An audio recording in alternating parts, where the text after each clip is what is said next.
right, so they want to leave that steel beam exposed.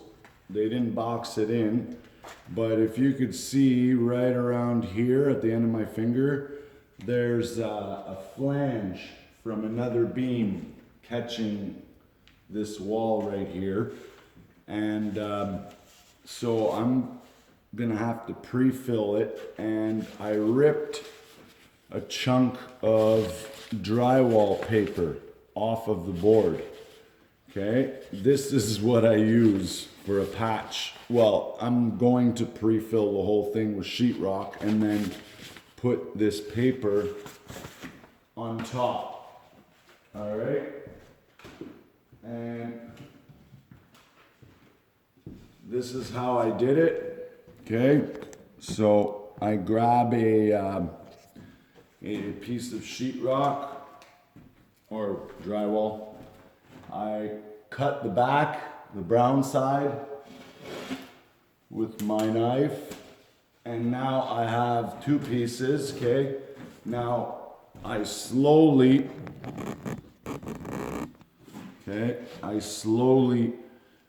start to tear the paper off of one a little bit, and then I'll tear the paper off of the other just a little bit.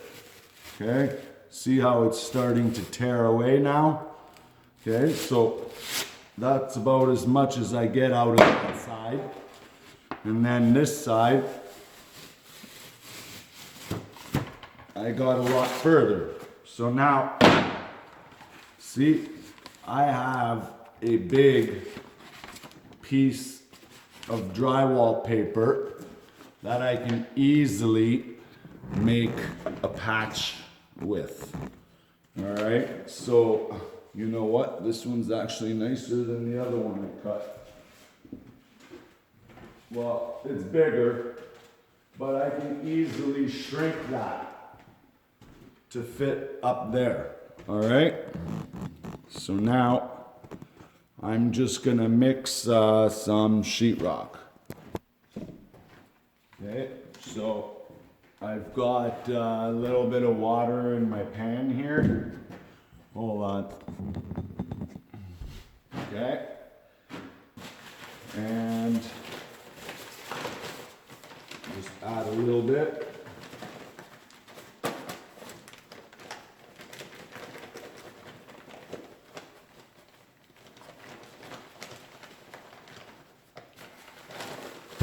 I like to start with a little bit first and then slowly add the powder.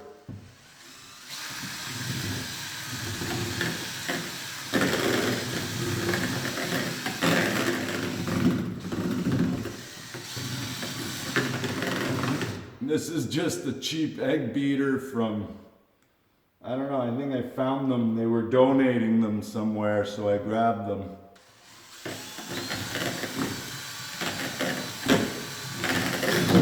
All right.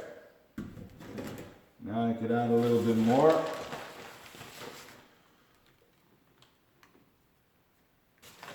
I want it really thick because I'm going to be doing a patch on the ceiling, and I don't want it to fall on my head or make a bubble and not stick to the beam. I should be adding glue to this, but I don't have any.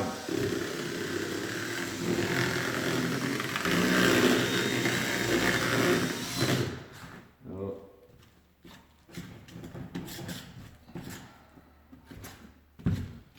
Jeez. See what I mean? This thing is, I tried it once.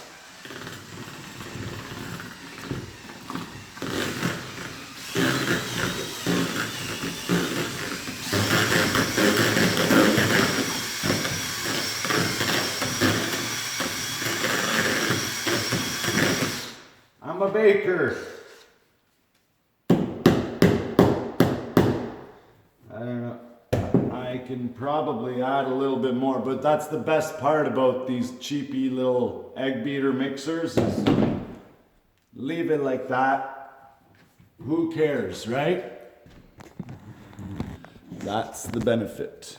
All right, so now let's check it out before we even jump up there, actually. So this is what it looks like. Okay, now that it's fairly mixed, I can give it a better stir by hand. Okay, try to see how many lumps are in there.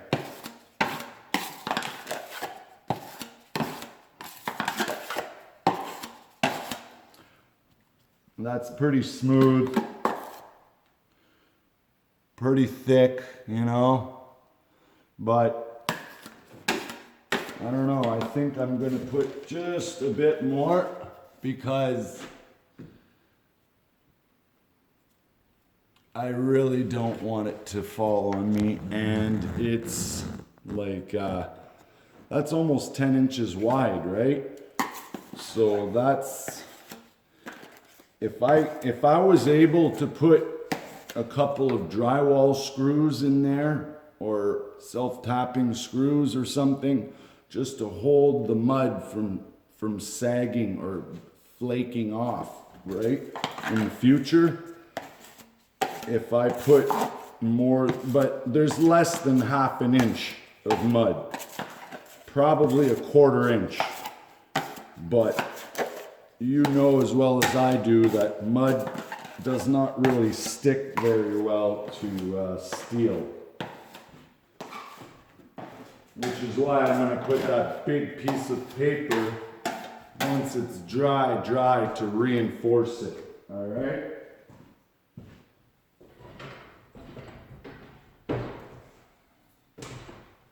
Okay. Let's see how this works. Oh yeah, not bad. Not good, but doable. I think we can do it, guys. But you know what I am going to do? I'm going to use my trowel after to flatten it out.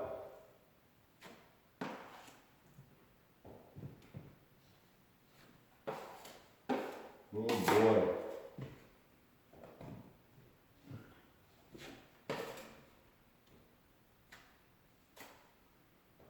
Yeah. It's hard to keep it flat without it going hollow.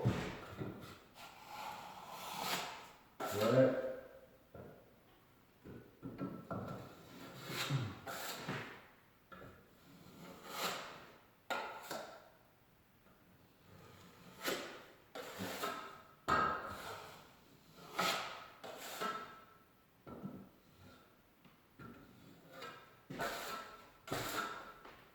That'll have to do. Did you ever use hock and pan before? I mean hock and pan. Trowel and pan.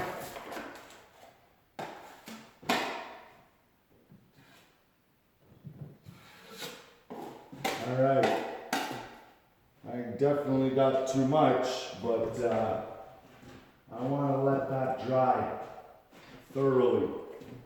So I am just going to leave that there. And now we could take this joint that got pre-filled because it was on the bad side. I like to clean my trowel as soon as possible.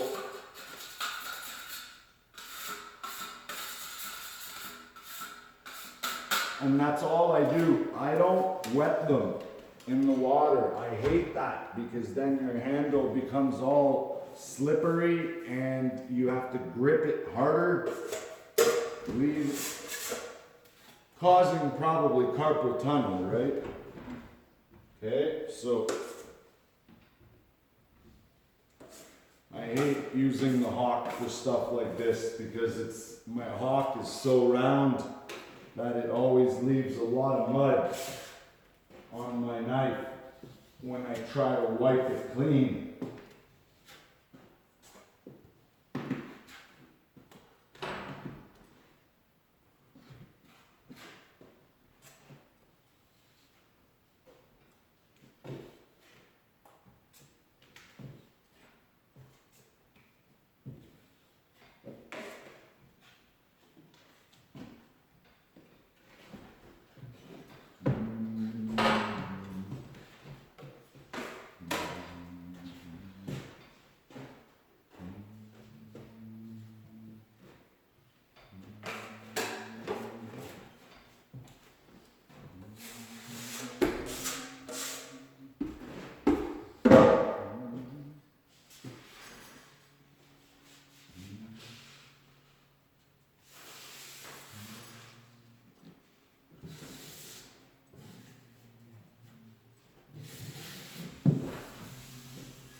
And there you have it. So now, once this dries, like I've already said,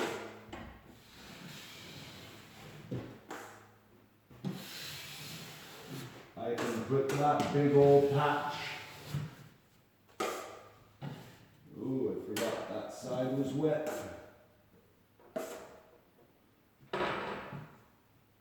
That'll be in another video.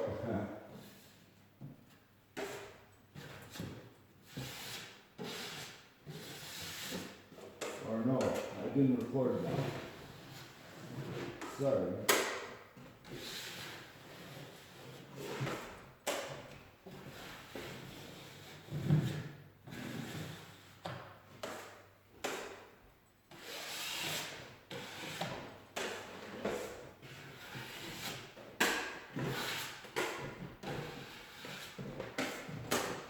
Here you go. Beautiful.